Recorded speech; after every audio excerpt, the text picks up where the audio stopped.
Olá, vamos iniciar mais uma aula, é a sexta aula do IV, Deus versus Pecado, a obra redentora da cruz e o poder do nome de Jesus. Bem, o que nós vamos entender nessa aula é primeiramente o que significa a cruz para o Evangelho e também o nome do Senhor Jesus, o poder que esse nome e esse acontecimento da morte e ressurreição de Cristo tem para a libertação do poder do pecado. Bem, dando continuidade, nós podemos perceber algumas coisas sobre Jesus. Jesus, antes de tudo, temos que entender um pouco mais sobre a vida dele. A vida de Jesus, ela nos revela um modelo de conduta a ser seguido, e a sua morte e ressurreição ela nos revela que para que nós tenhamos forças para viver esse modelo de conduta, foi necessário que ele morresse e ressuscitasse por nós. Então a vida de Jesus, encarnado aqui na Terra, foi importante para que a gente venha a entender o modelo de vida a ser seguido. E a morte e ressurreição foi importante para que a gente tenha forças para viver esse modelo. Então, na Bíblia toda, nós vemos falando sobre Jesus, em diversas formas, né? Tanto de Gênesis até Apocalipse, alguma coisa foi revelada que lembrasse Jesus. No Antigo Testamento, nós vemos em muitas passagens no Pentateuco, ou seja, nos 5 primeiros livros da Bíblia, sobre animais que precisavam ser sacrificados para que o pecado do infrator, daquela pessoa que cometeu um pecado, fosse coberto, tá? Então isso já lembra, é uma analogia, uma simbologia do sangue de Cristo. Bem, nós temos um pequeno problema, né, que já estamos colocando aqui. A nossa natureza é pecaminosa. O que nós podemos fazer com isso? E como agir dentro dos padrões de Cristo em meio a tantas dificuldades? Bem, então surge uma importante pergunta: por que a morte de Jesus era necessária? Então, talvez você já se imaginou assim: o que tem a ver Jesus ter morrido na cruz e eu ser salvo? Qual é a relação que existe entre isso? Bem, a primeira coisa que temos que perceber é que o plano de salvação, ou seja, o plano que Deus executou para salvar o homem, para que nós venhamos entender, precisamos compreender que Deus é santo e é separado do pecado. E o homem pecou. O homem pecou através de Adão, e esse pecado se alastrou por toda a terra ao longo dos tempos. Apenas o sangue inocente poderia perdoar os pecados do homem. E isso desde o Antigo Testamento. O poder do sangue é algo muito profundo e misterioso. Vamos tomar como exemplo, né? No Antigo Testamento, lá nos livros de Pentateuco, a gente vê muito isso, que um animal precisava morrer, era uma expiação, uma propiciação, né? No lugar do homem, né? Porque o homem, como ele pecou, o resultado é a morte, né?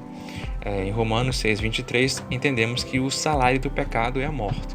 Mas ao invés do homem morrer, quem morria no lugar dele era um animal inocente. Então, da mesma forma, existe uma relação do mundo material com o mundo espiritual através do sangue. E nós percebemos isso muitas vezes através até mesmo de trabalhos de macumba, por exemplo.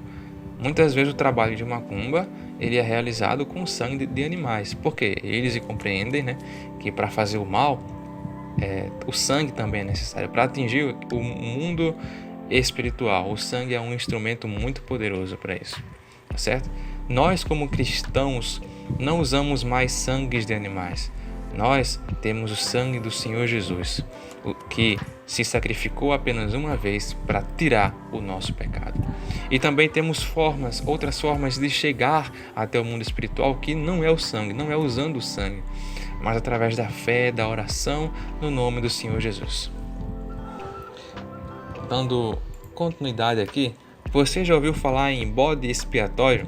Pois é, quando foi falado anteriormente sobre expiação é com X. Expiação não tem a ver com espionagem, sobre ver, observar alguma coisa, espionar, ver o que está acontecendo. Não. Expiação aqui tem relação a uma substituição. Ou seja, nesse caso, um animal, ele morria no lugar do homem. Então, o bode expiatório é quando, muitas vezes, né, é uma expressão que se usa para acusar alguém, né, quando não se encontra nenhum culpado, o culpado é fulano, ele é um bode expiatório, mesmo sem ele ter culpa, né? Naquele tempo, no Antigo Testamento, o bode expiatório, como era assim chamado, ou outro animal, enfim, que era morto para cobrir o pecado do homem, aquilo era como se a gente varresse uma sujeira para debaixo do tapete.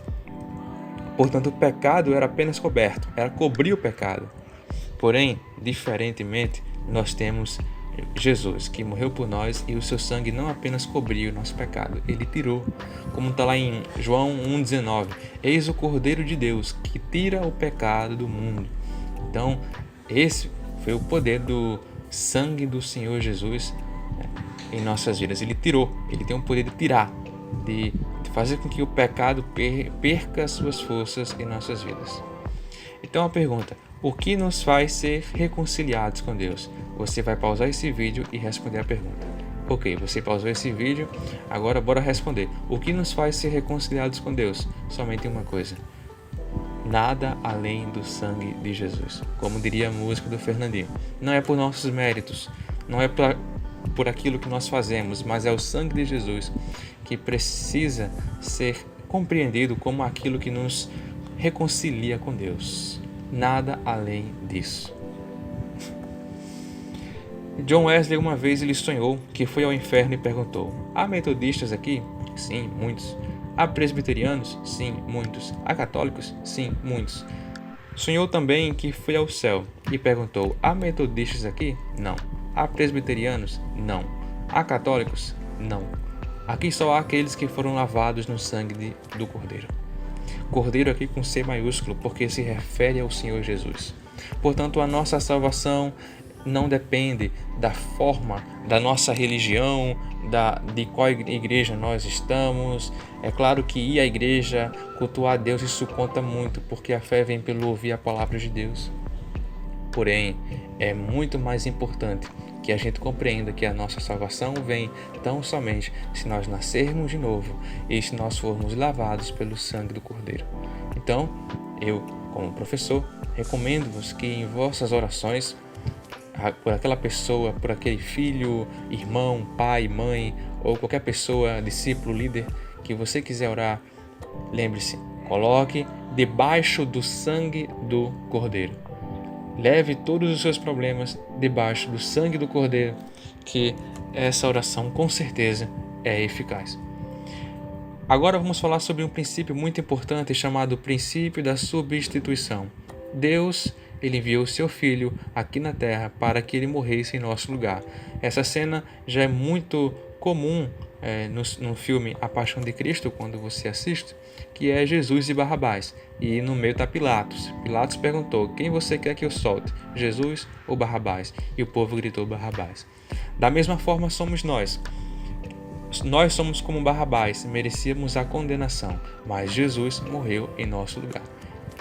Ou seja, ocorre uma substituição. Jesus nos substituiu. Ele falou assim: eu vou morrer a sua morte, mas em compensação você vai ter que viver a minha vida. É esse o trato. Em Isaías 53, Isaías é chamado de profeta messiânico, porque foi um profeta que anunciou a vinda do Messias, Jesus. E ele fala: verdadeiramente ele tomou sobre si as nossas dores, as nossas enfermidades, e levou sobre si. E nós o reputamos por aflito, ferido de Deus e oprimido. Da mesma forma, Jesus, ele sabia, né, qual era a sua missão. Então, apesar de sim, os homens mataram Jesus, mas ele sabia o motivo de ele ter vindo à Terra já, que era derramar o seu sangue. Ele se ofereceu a isso. Vamos falar agora sobre algumas consequências da morte de Cristo para nós. Antes de tudo, o que é pecado? Pecado é tudo aquilo que nos afasta de Deus. Pecado significa errar o alvo, viver de tal forma que não seja da vontade de Deus. E uma outra pergunta: qual é a única maneira de se livrar do pecado? Bem, eu coloquei aqui essa imagem que fala sobre Jesus salvando o homem. E no meio está o quê? A sua justiça. Para que Deus possa salvar o homem e o homem pegue na mão do Senhor, é necessário que aconteça o quê? Justiça. Que o homem procure justiça. O que significa justiça? Fazer aquilo que é correto. Mas ainda assim, quando nós tropeçamos em algumas situações, Deus ele fez a sua justiça. Qual é a justiça de Deus? Jesus. Para você perceber, né? Mesmo quando nós erramos, Jesus veio aqui na terra e foi cumprida a justiça de Deus. Deus não quer saber o quanto a gente errou. Se a gente colocar nossa fé no Senhor Jesus, nos arrependermos de fato dos nossos pecados, nos convertermos do nosso mau caminho e olharmos ao Senhor Jesus, o nosso Salvador, certamente teremos a salvação. Isso é justiça de Deus. Amém? Então a resposta a essa pergunta, como nos livrar do pecado, tem a ver com isso: morrer. Morrer para o pecado. Assim como uma semente, quando é jogada na terra, ela morre e gera frutos, da mesma forma temos que morrer para o pecado. Amém? Porque se uma semente viver e não morrer, ela não vai gerar frutos, não vai germinar. Ela precisa morrer.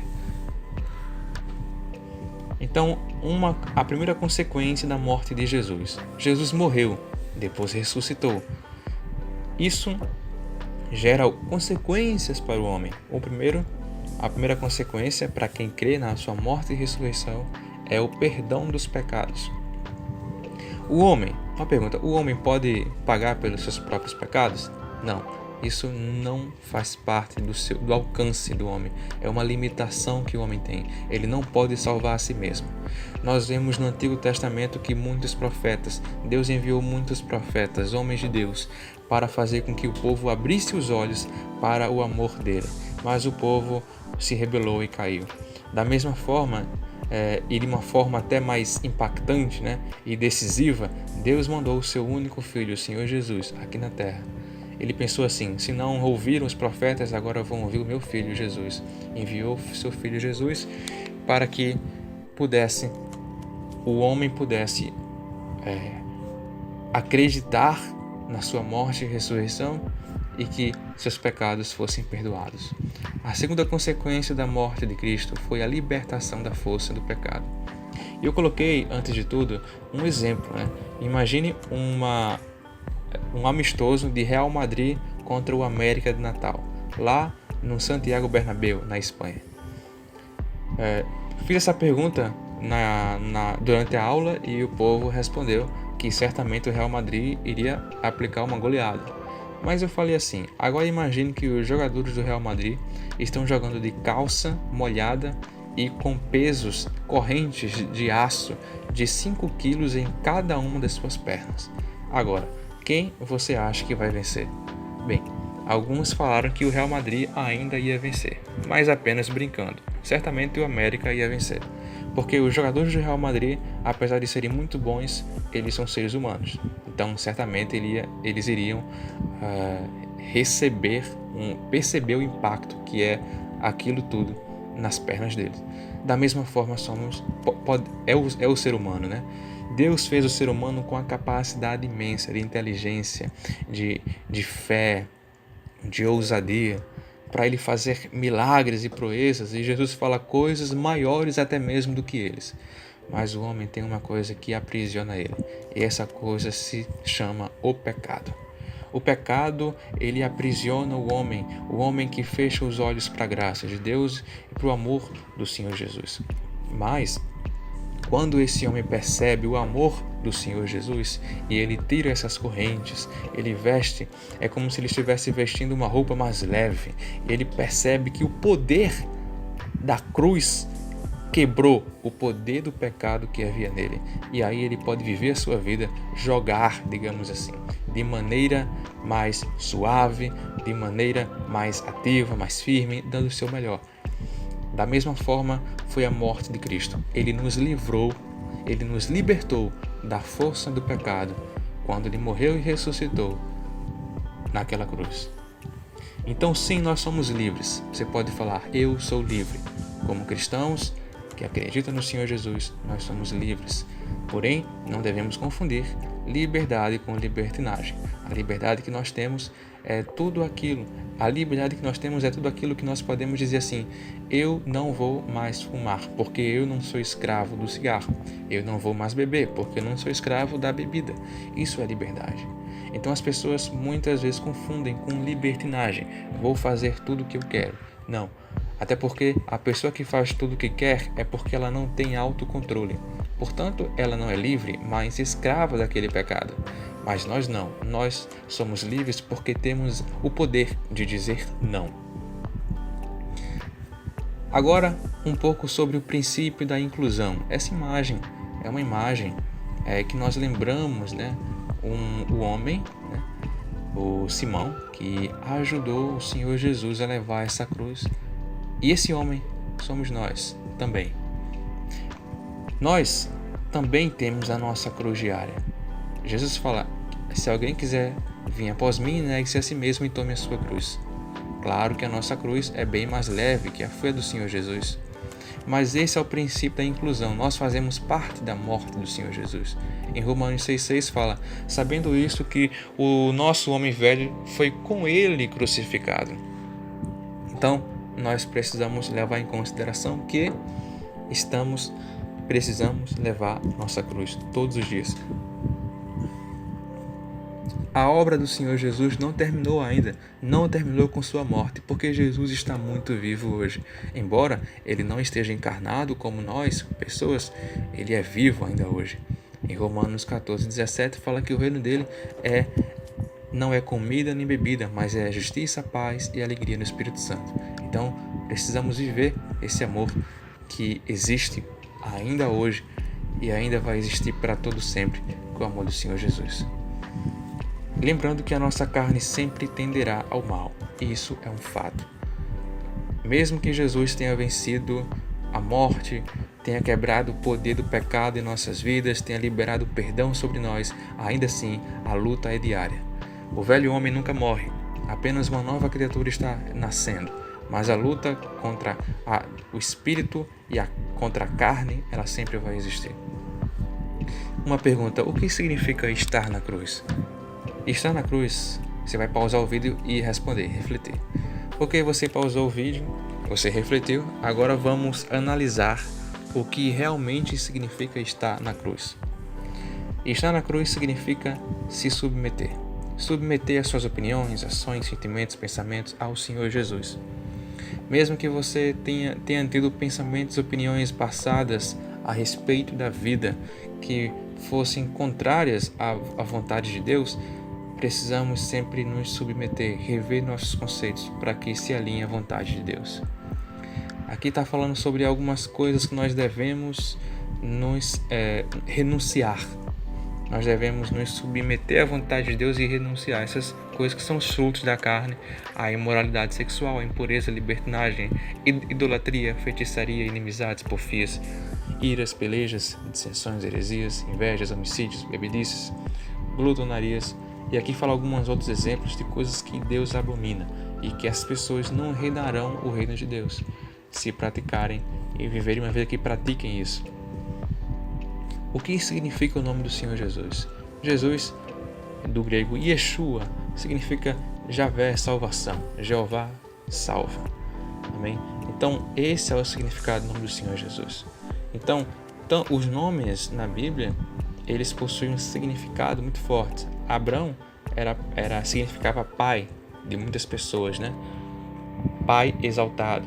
Agora, Abraão significa pai de multidões.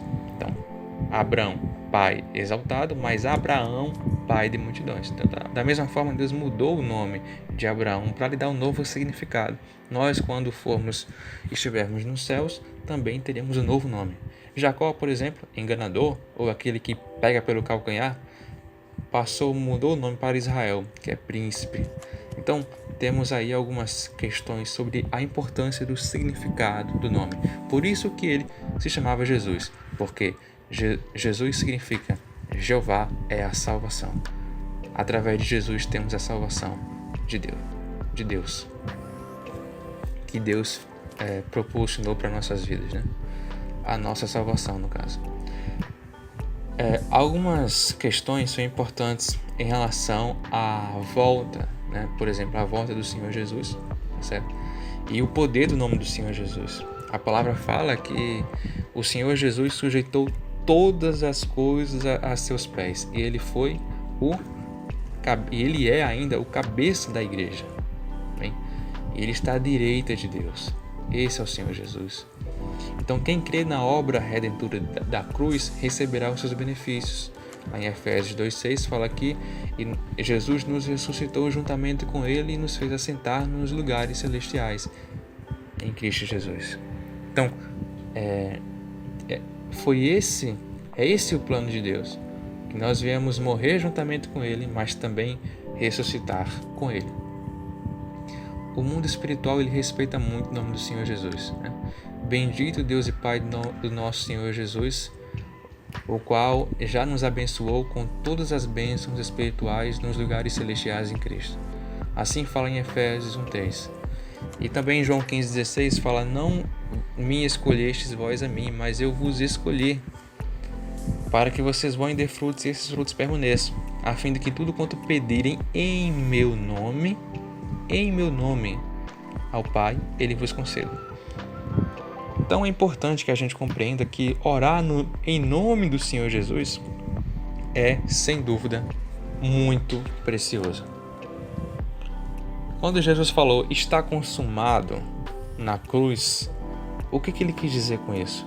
Ele quis dizer: parou, o pecado não tem mais poder, não atua de maneira desregrada na vida dos homens. Se eles se arrependerem de seus pecados, se o homem se arrepender dos seus pecados, e se o homem procurar uma vida piedosa, uma vida que olhe para mim, Jesus, ele vai ter forças para vencer o pecado. Então, realmente, sem o Espírito Santo, nós não podemos vencer o pecado, mas somente com ele, aceitando o Senhor Jesus em nossas vidas e caminhando uma vida de santidade que lute contra o pecado, sim, nós temos poder de vencer o pecado. A conclusão que nós temos através de tudo isso é que Jesus ele foi punido para que sejamos perdoados. Ele foi ferido para que sejamos sarados. Foi feito pecador por nossos pecados para que nós nos tornemos justos com a sua justiça. Ele foi morto em nossa morte para que vivamos a sua vida. Foi feito pobre com nossa pobreza para que nos tornemos ricos com suas riquezas. Envergonhado em nossa vergonha para que compartilhemos sua glória, rejeitado na nossa rejeição, para que tenhamos sua aceitação como filhos de Deus. E Jesus fala lá, e a palavra de Deus fala lá em Filipenses 2, tende em vós o mesmo sentimento que também havia em Cristo Jesus, pois ele mesmo sabendo que era Deus, não usou como usurpação o ser igual a Deus, antes esvaziou-se a si mesmo, sendo obediente até a morte e morte de cruz. Pelo que Deus o exaltou sobremaneira, que lhe deu o nome, que está acima de todo nome, para que pelo nome de Jesus todo joelho se dobre nos céus, na terra e debaixo da terra, e toda língua professe que somente Ele é o Senhor, para a glória de Deus Pai. Pelo nome do Senhor Jesus, todos os outros nomes se submetem e obedecem. Espero que vocês tenham compreendido e até mais.